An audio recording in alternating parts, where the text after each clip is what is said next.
Bonjour à tous, bienvenue dans ce nouveau numéro de Cap Amérique. Au programme cette semaine, ce bras de fer entre l'administration Trump et une quinzaine d'États américains. La Maison-Blanche espère rétablir son décret anti-immigration, pour le moment toujours suspendu. Ses détracteurs sont vent debout contre le projet à commencer, vous le verrez, par la Californie.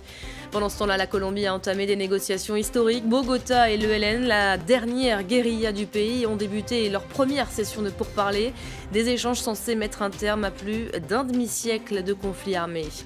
Et puis visiter un monument de la corruption mexicaine, c'est désormais possible, ne soyez pas. C'est un concept lancé le week-end dernier à Mexico pour sensibiliser la population à ce fléau. Mais tout d'abord donc, l'image de la semaine, celle d'émouvantes retrouvailles dans un aéroport américain. Cette famille a profité de la suspension du décret anti-immigration pour se retrouver. Depuis le gel de la mesure, les frontières sont ouvertes aux ressortissants des 7 pays visés par la loi. La justice, elle, ne s'est pas encore prononcée, même si les deux parties qui s'opposent ont présenté cette semaine, James André, bonjour. Bonjour. Chacune leur argument donc. Oui, absolument. La Cour avait donc déterminé, la Cour d'appel avait dit qu'elle ne pouvait pas statuer, on va dire, en référé, ce serait la version française, c'est-à-dire immédiatement sur le fait de remettre en place cette interdiction d'accès du territoire pour 7 pays, pour les ressortissants de 7 pays à majorité musulmane. Ils ont dit aux deux parties, aussi bien d'ailleurs l'administration Trump, à qui on a dit de justifier quelle était la menace qui planait sur le pays pour justifier une telle mesure. Et par ailleurs, ce qu'il faut se souvenir qu'il ne s'agit pas que d'une question éthique ou de bon sentiment. Très clairement, il y a une bataille juridique et du côté de l'État de Washington et de l'État du Minnesota, qui sont ceux qui attaquent en l'occurrence ce décret présidentiel, eh bien, ils doivent justifier du préjudice de leur côté. Alors, il faut savoir que ce que va statuer cette Cour d'appel est extrêmement important parce qu'il y a encore un recours derrière, mais si quelle que soit la décision qui est prise, c'est-à-dire soit de remettre en application ce décret présidentiel ou bien de le suspendre, eh bien cette décision risque de tenir dans le temps, puisque ensuite cela ira à la Cour suprême, et la Cour suprême actuellement a 4 juges de chaque parti, 4 juges démocrates, 4 juges républicains, donc il pourrait y avoir une non-décision qui ferait que le résultat de ce débat soit le résultat final. Alors, il y a au total une quinzaine d'États qui sont engagés dans ce bras de fer avec l'administration de Donald Trump, au premier rang desquels, évidemment, la Californie. On en a beaucoup parlé cette semaine. Oui, alors absolument. La Californie, c'est un petit peu la bête noire de Donald Trump, parce qu'effectivement, il a dit beaucoup de choses sur la Californie. Il a dit que, d'ailleurs, que California is out of control, donc la Californie n'est donc plus sous contrôle. Il a dit ça lors d'une émission sur Fox News. Et effectivement, on l'a vu aussi faire des tweets et puis des remarques au sujet d'Arnold Schwarzenegger et de sa prestation donc, en matière de télé-réalité. Mais au-delà de ça, il y a un bras de fer sur le fait que la Californie a décidé de voter une loi pour devenir un État sanctuaire, c'est-à-dire ne pas appliquer les demandes d'arrestation et donc d'expulsion de migrants illégaux qui seraient sur son territoire. Il y a un certain nombre de villes qui le faisaient déjà. En l'occurrence, ce serait un État.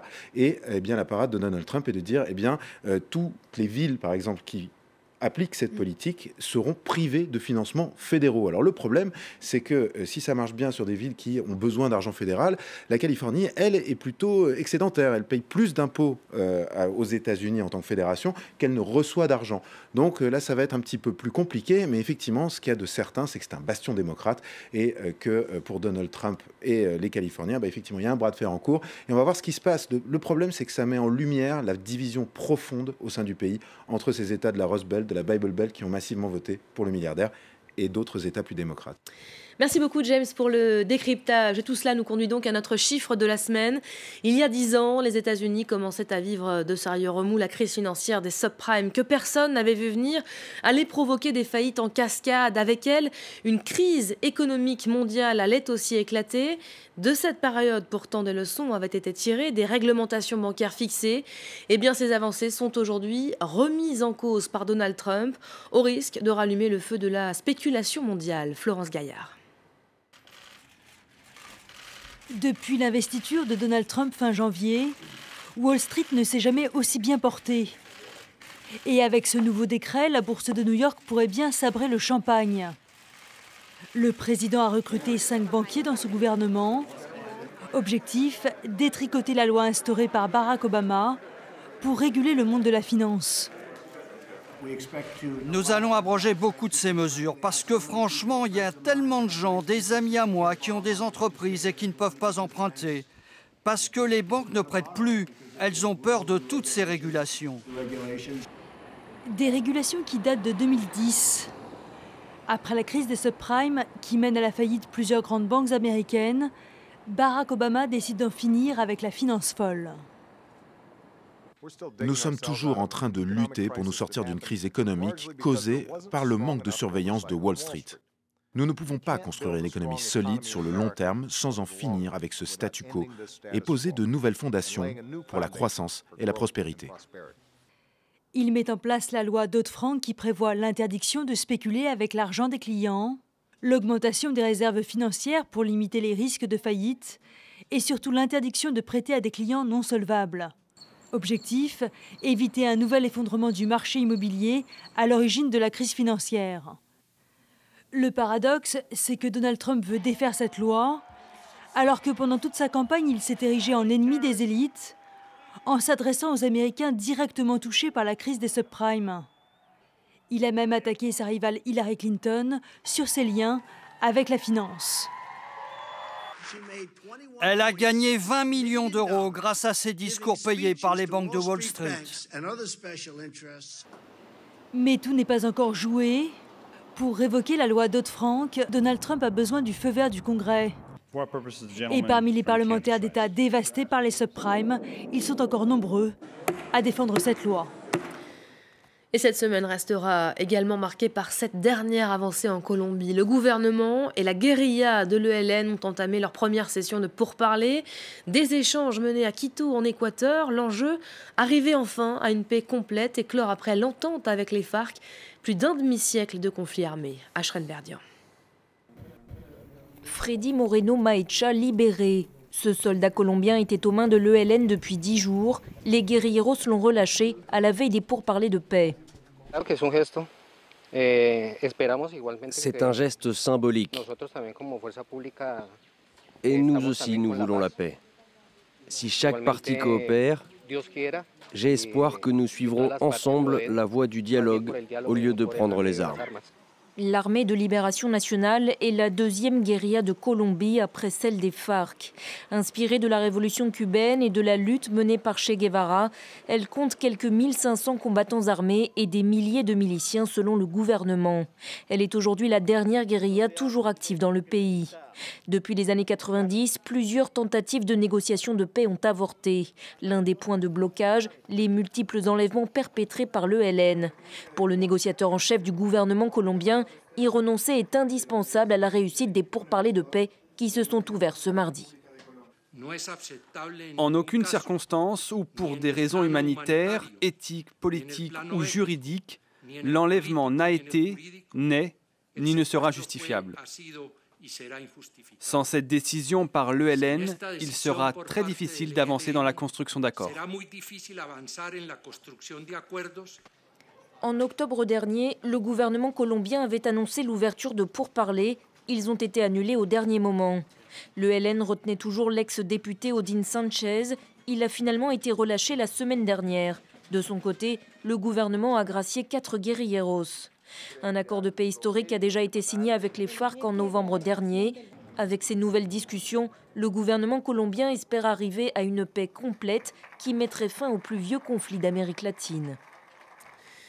Ce concept à présent est pour le moins original qui nous vient tout droit du Mexique. Depuis le week-end dernier, les habitants de Mexico peuvent désormais croiser la route d'un tout nouveau bus, un véhicule baptisé Corruptour, transportant gratuitement une trentaine de passagers chaque dimanche. L'autocar sillonne la ville à travers des cas emblématiques de corruption. L'opération pédagogique vise à sensibiliser la population. La visite guidée est signée Laure Wagner. Un logo en lettres rouges sang, à la typographie inspirée des plus vieux films d'horreur. Le véhicule ne passe pas inaperçu dans les rues de Mexico. Et c'est le but des organisateurs du Corruptour, sensibiliser la population sur la corruption qui gangrène le pays. Ce que nous voulons, c'est que les gens s'informent sur ce thème de manière amusante, mais aussi susciter des idées pour venir à bout de la corruption. À travers une dizaine d'arrêts, le Corruptour raconte quelques-uns des plus gros scandales de corruption qui ont frappé le Mexique ces dernières années. Le ministère de l'Intérieur, le Sénat, le bureau du procureur général ou encore cette maison au cœur d'un scandale de corruption impliquant le président Enrique Peña Nieto.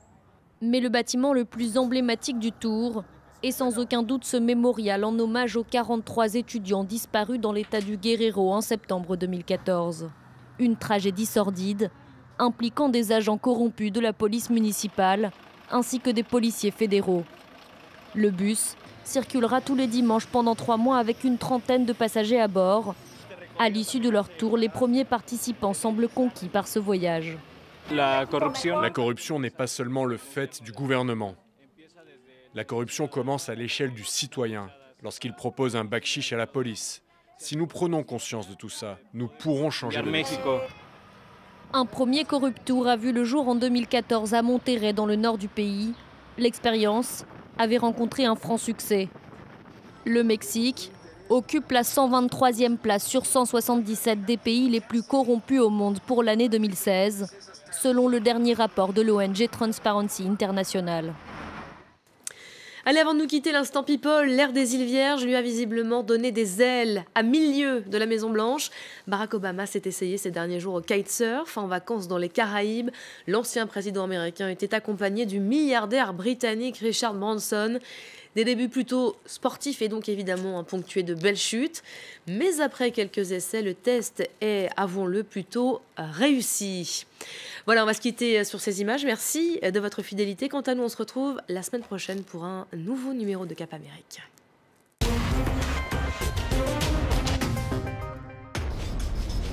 7 jours en France, présenté par Damien Coquet.